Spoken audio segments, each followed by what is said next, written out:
الحمد لله الذي وحده والصلاة والسلام على من لا نبي بعده وعلى آله وأصحابه الذين أوفوا عهده. أما بعد، قال النبي صلى الله عليه وسلم: من لم يشكر الناس لم يشكر الله، وكما قال عليه الصلاة والسلام. شیطان کو جب اس کی حرکتوں کی وجہ سے اللہ تعالیٰ نے جنت سے نکالا، وہ وہاں اللہ تعالیٰ کو بہت بڑی بڑی باتیں کر کے آیا کہ میں انسانوں کو اس طرح گمراہ کروں گا، اس طرح گمراہ کروں گا. ان میں سے ایک بات سورہ اعراف میں شیطان کی اللہ نے نقل کی کہ لا تجد اکثرهم شاکرین، اے اللہ لوگوں کو ایسا بنا دوں گا ان میں سے اکثر تیرا شکر ادا نہیں کریں گے.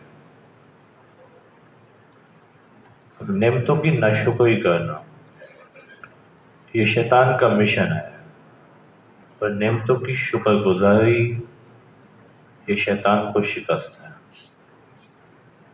اور اللہ کا یہ معمول ہے، فرمایا لئن شکرتم لازیدنکم، اگر تم شکر کرو گے میں تمہاری نعمت کو بڑھاؤں گا.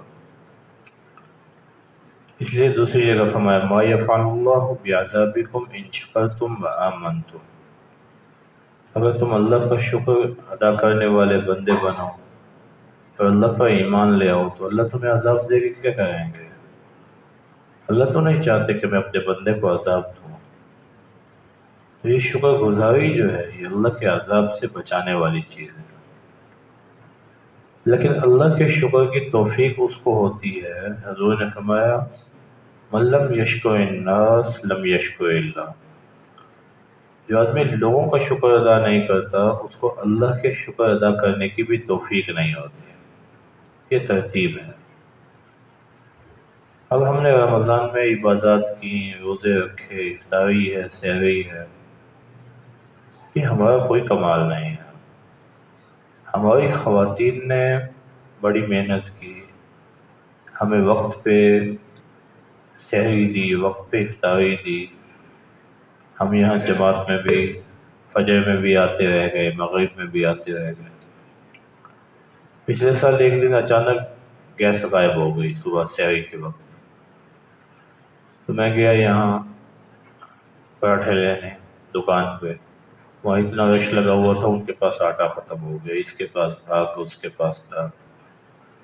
آخری 10 منٹ میں گھر پہنچا، بڑی بھاگ دوڑ کے سحری کی، نہ کوئی نوافل ہو سکے نہ کچھ ہوا. اللہ نے یہ بات دل میں ڈالی کہ یہ جو گھر کا نظام ہے یہ بہت بڑی نعمت ہے.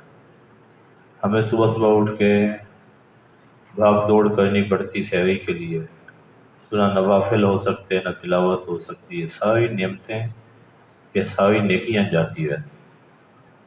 اب بندوں کا شکر ادا کرنا، شکریہ ادا کرنا یہ بہت ضروری ہے. اگر ان کا شکر ادا نہیں کریں گے تو آگے اللہ کے شکر کی بھی توفیق نہیں ہوگی. ہماری بھابھی ہے، ہماری بہو ہے، ہماری بہن ہے، والدہ ہیں، جس انداز میں انہوں نے ہماری خدمت کی ان کا اجر تو اللہ ہی دیں گے. لیکن عیدی کے دن کسی عنوان سے ان کی حوصلہ افزائی کی جائے تاکہ ان کا دل خوش ہو جائے اور ان کو پتہ لگے کہ واقعی ہماری اس خدمت کی قدردانی کی گئی ہے، یہ اللہ کو بڑا پسند ہے. خود حضور نے فرمایا من صنع الیہ معروفا فقال لفاعلہ جزاک اللہ فقد ابلغ فی الثناء، کسی کے ساتھ کوئی اچھائی کا معاملہ کیا گیا، وہ اچھائی کا معاملہ کرنے والے کو کہتا ہے جزاک اللہ، اللہ آپ کو اس کا بہت اچھا بدلہ دیں، تو اس نے اس کی تعریف میں انتہا کر دی. تو گھر میں جا کے اپنی بھابھی ہے، بہو ہے، بیٹی ہے، بہن ہے، بیوی ہے، والدہ ہے، ان کا شکر ادا کریں. اور اگر ہو سکے تو کچھ عیدی بھی دیں اس عنوان سے کہ بیٹا ہم نے جو نیکیاں کی ان میں سارا یہ جو کمال ہے وہ آپ لوگوں کا ہے، آپ نے مشقت برداشت کی. حضور نے فرمایا اگر کوئی آدمی اپنے خادم سے کھانا تیار کرواتا ہے مہمان آئے، اچھا کھانا تیار کروایا، اب اتنی گنجائش نہیں ہے کہ مقدار سے زیادہ استعمال چیز بنوائی جائے، میں اور کچھ نہیں تو اس بنانے والے کو ایک لقمہ چکھا دے، اس لیے کہ اس نے اس کھانے کو بنانے میں گرمی برداشت کی ہے۔ تو جس نے گرمی برداشت کی ہے اس کو اس کا ذائقہ بھی چکھانا چاہیے۔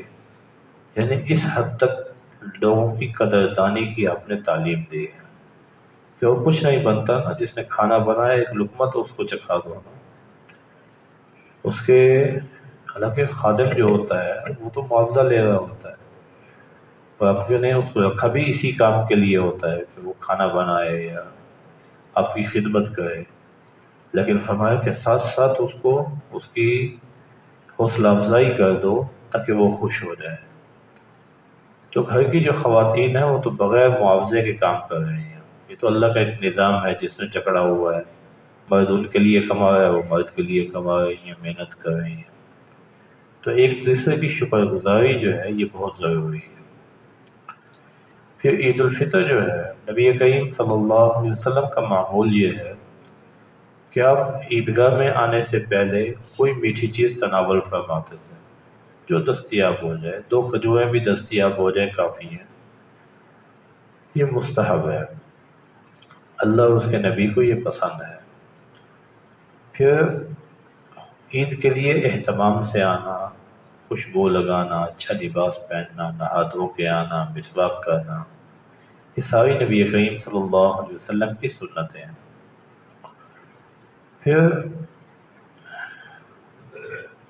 عید کے لیے آنا اور جانا، اس میں جو تکبیر ہے، اللہ اکبر اللہ اکبر لا الہ الا اللہ اللہ اکبر اللہ اکبر وللہ الحمد، اللہ کی بڑائی کے بول بولنا عید الفطر میں آہستہ آواز سے، عید الاضحیٰ میں آتے جاتے اون بلند آواز سے، گھر سے جب چلیں تو کلمہ زبان پر یہی ہو، اللہ اکبر لا الہ الا اللہ اللہ اکبر وللہ الحمد، تاکہ عیدگاہ تک آتے ہوئے اللہ کی بڑائی کا استحضار ہو جائے، یہ اللہ کی بڑائی کے بول بولتے ہوئے آئیں۔ پھر جب عیدگاہ میں آ جائیں، آنے جانے کا راستہ الگ اختیار کریں، یہ نبی کریم صلی اللہ علیہ وسلم کی سنت ہے۔ اور کچھ نہیں تو عیدگاہ سے یا مسجد سے نکلنے کے لیے اس کے لیے الگ الگ راستہ اختیار کر دیا جائے۔ مسجد قباء میں یہ سہولت نہیں ہے، مسجد ابراہیم میں یہ سہولت ہے کہ آنے جانے کا الگ راستہ ہے، وہاں اس پہ عمل ہو سکتا ہے، یا دوسری گلی سے گھوم کے چلے جائیں۔ نبی کریم صلی اللہ علیہ وسلم کی ہر ادا کو اپنانے کی کوشش کریں، اس سے بڑی حکمتیں ہیں، اور اللہ کو حضور کی ہر ادا پسند ہے، جو ان اداؤں کو اپنائے گا اللہ کے ہاں محبوب بن جائے گا۔ پھر مسلمان کا جو کام ہے، الذین ينفقون فی السراء والضراء، خوشی ہو یا غم ہو، مسلمان اللہ کے راستے میں خرچ کرتا ہے، یہ مسلمان کی صفت ہے۔ والکاظمین الغیظ، غصے کو چھپاتے ہیں، والعافین عن الناس، لوگوں کو معاف کر دیتے ہیں۔ کم از کم عید کے دن میں ایسی کوئی بات نہ ہو کہ گھر میں ناچاکی ہو جائے، کھانا تاخیر سے ملا ہے، نمک میں تیز ہو گئی ہے، کم ہو گئی ہے، ان باتوں میں گھروں میں جھگڑے نہ ہوں، یہ عام معمول بھی بنائیں، اور عید کے دن تو اس کا زیادہ اہتمام کریں۔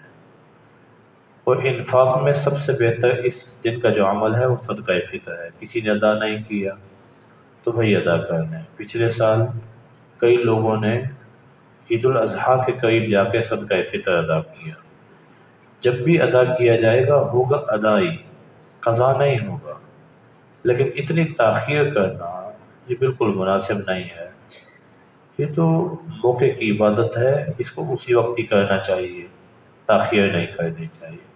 اس کے علاوہ نوافل صدقات جتنی اللہ نے وسعت دی ہو اس کا اہتمام کریں، اور بالخصوص جو اپنے رشتہ دار ہیں ان دنوں میں ان پہ خرچ کریں، ان کو دعوت پہ بلائیں، دسترخوان کو وسیع کریں۔ جو آدمی اپنے دسترخوان کو وسیع کرتا ہے، روزانہ ایک فرشتہ صبح اعلان کرتا ہے اور دعا مانگتا ہے، اللہم اعط الممسک خلفا، اعط المنفق خلفا واعط الممسک تلفا، اے اللہ جو خرچ کرنے والا ہے اس کو اس مال کا نعم البدل عطا فرما، اور جو روک کے رکھنے والا ہے اللہ اس کے مال کو ضائع کر دے۔ تو اس لیے اس انفاق کی عادت بنائیں، اللہ ان باتوں پر عمل کی توفیق عطا فرمائے۔